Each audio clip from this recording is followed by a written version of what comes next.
તો સુરતના વરાછા વિસ્તારમાં ભયાનક આગની ઘટના સામે આવી છે।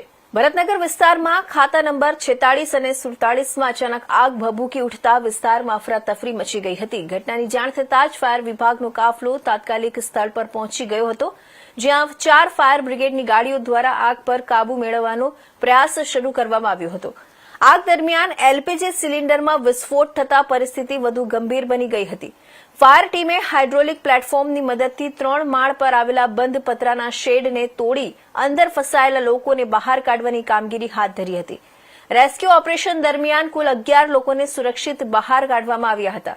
જો કે બ્લાસ્ટના કારણે 2 લોકોના દુઃખદ મોત નીપજ્યા છે, જ્યારે 9 લોકો ઇજાગ્રસ્ત થયા છે।